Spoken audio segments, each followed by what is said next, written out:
Hello दोस्तों, आज के इस वीडियो में हम देखेंगे महाराष्ट्र लेबर वेलफेयर फंड क्या है, ये किस ऑर्गेनाइजेशन पर एप्लीकेबल है, अगर ये कंप्लायंस नहीं किया गया तो क्या कॉन्सिक्वेंसेस हो सकते हैं और एम्प्लॉय के लिए इसके फायदे क्या है। वीडियो एंड तक देखिए क्योंकि आपको पता चलेगा कि एम्प्लॉय इन बेनिफिट्स के रिगार्डिंग में कैसे डायरेक्टली चेक कर सकता है।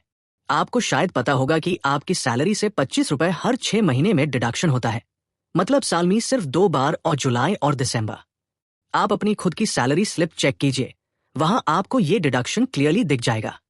ये जो डिडक्शन आपकी सैलरी से होता है उसी को महाराष्ट्र लेबर वेलफेयर फंड कहा जाता है।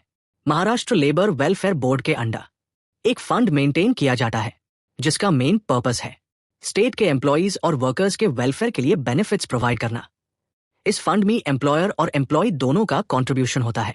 इसमें एम्प्लॉय 25 रुपए कॉन्ट्रीब्यूट करता है और एम्प्लॉयर 75 रुपए कॉन्ट्रीब्यूट करता है, और इसी फंड के थ्रू एम्प्लॉयज को एजुकेशन, मेडिकल, ट्रैवल, मैरिज और एक्सीडेंट असिस्टेंस जैसे इंपॉर्टेंट बेनिफिट्स प्रोवाइड किए जाते हैं।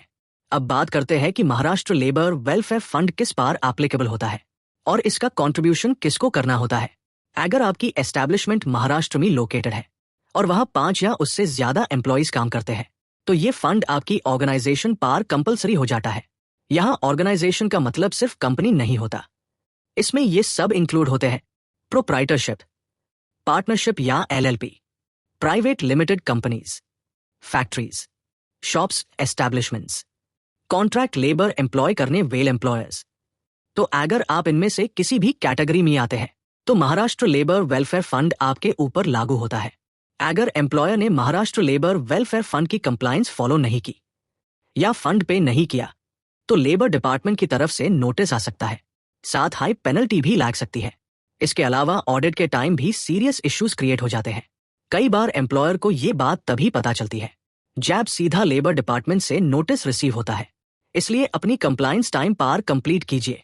अगर आपको Maharashtra labour welfare fund compliance में हमारी हेल्प चाहिए तो कमेंट बॉक्स में हेल्प लिखिए, मैं पर्सनली आपकी हेल्प कर दूंगा। अब बात करते हैं सबसे इंपॉर्टेंट पार्ट की, एम्प्लॉय को क्या क्या बेनिफिट्स मिलते हैं और इन बेनिफिट्स की लिस्ट कैसे चेक कर सकते हैं, जैसे कि education scholarships, medical assistance, accident बटा डेथ असिस्टेंस।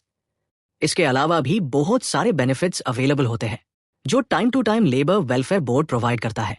और इन सब बेनिफिट्स की कंप्लीट लिस्ट चेक करने के लिए हम ऑफिशियल वेबसाइट पर चलेंगे। सबसे पहले हमें गूगल पे Maharashtra labour welfare fund select करना है।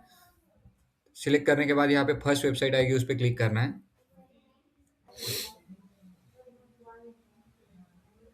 तो सबसे पहले हमें यहाँ पे क्लिक करना है डाउनलोड पे।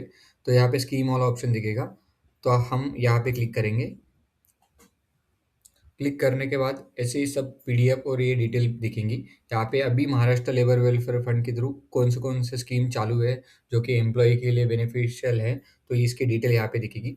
तो सबसे पहले यहाँ पे आप देख सकते हो 12 स्कीम ये चालू है, और अदर प्रोग्राम जो चल रहे हैं वो 4, मतलब ऐसा 16 के आसपास स्कीम और प्रोग्राम चल रहे हैं। उसमें क्या क्या प्रोग्राम है और बेनिफिट्स क्या है हम लोग देखेंगे। सबसे पहले यहाँ पे आप देख सकते हो, मैं एक दो आपको दिखाऊंगा, बाद में आप यहाँ पे इस साइट पे आके यहाँ पे चेक कर सकते हो ऐसा। तो जनरल स्कॉलरशिप है, उस पे हम लोग ओपन करेंगे। तो सबसे पहले जनरल स्कॉलरशिप है, मतलब जो स्टूडेंट पढ़ रहे हैं उनके लिए स्कॉलरशिप है। फॉरेन के लिए कोई बच्चे जा रहे हैं जो लेबर वेलफेयर फंड का हिस्सा है, जिनका डिडक्शन होता है और उनके बच्चे जा रहे हैं, उनके लिए स्कॉलरशिप है। यहाँ पे आप क्लिक करके देख सकते हो। स्पोर्ट्स स्कॉलरशिप है, टेक्स्ट बुक सब्सिडी है, MSc IT कोई करता है उनके बच्चों के लिए सब्सिडी मिलती है। तो ये बहुत सारी है। और एक इसमें इंटरेस्टिंग क्या है, कोई बंदा है जो कि लेबर वेलफेयर फंड में ऐड है और वो ड्राइविंग सीख रहा है, तो उसके लिए भी बेनिफिशियल है कि यार ड्राइविंग सीख रहा है और उसने किसी स्कूल में, ड्राइविंग स्कूल में अटेंडेंस लगाया है, मतलब एडमिशन लिया है, तो उसको उसका बेनिफिट मिलेगा। कि उसमें कितना अमाउंट मिल सकता है हम लोग अभी दिखाते हैं आपको। तो उस बंदे को 5,000 तक जो भी अमाउंट उसका एग्जाम का रहेगा या सीखने के लिए, मतलब ड्राइविंग स्कूल में सीखने के लिए 4 या 5 हज़ार रुपये दिए रहेंगे, तो उस 5,000 तक आपको रिफंड आ सकता है इस स्कीम के अंदर आपने अप्लाई कर दिया तो ये एक स्कीम है। तो सबसे बेटर है कि यार आप यहाँ पे देख लो और कैसे अप्लाई करना है, क्या करना है। नेक्स्ट वीडियो हम लोग किसी भी एक स्कीम को कैसे अप्लाई करते हैं मैं नेक्स्ट वीडियो में बताऊंगा। और आपको हमसे ये सर्विसेज चाहिए तो आप कमेंट में पिंग कर सकते हो, मैं फ्री में आपकी हेल्प कर दूंगा। अदरवाइज आपको जो भी रिक्वायरमेंट लगेगी उसके हिसाब से आपको कनेक्ट कर दूंगा। तो दोस्तों अपने चैनल को सब्सक्राइब करो, लाइक करो और ऐसे हम लोग पूरे डिटेल में हर एक स्कीम की मतलब लेबर वेलफेयर रहने दो, पीएफ रहने दो, ईएसआईसी रहने दो, उनकी प्लेलिस्ट बनाएँगे और उसमें पूरे डिटेल में बताएँगे। अभी महाराष्ट्र लेबर वेलफेयर फंड का पूरा आपको डिटेल में मिलेगा। एम्प्लॉयी कैसे मतलब क्लेम के लिए अप्लाई करेगा, एम्प्लॉयर कैसे रिटर्न फाइल करेगा, ये सब डिटेल में जानेंगे। उसकी प्रोफाइल कैसे बनाते हैं लेबर की, एम्प्लॉयी की, तो ये सब हम लोग डिटेल में देखेंगे। तो ऐसे ही हमारे चैनल को सब्सक्राइब करो और लाइक करो। हम लोग आगे बढ़ेंगे साथ में। मिलते हैं नेक्स्ट वीडियो में।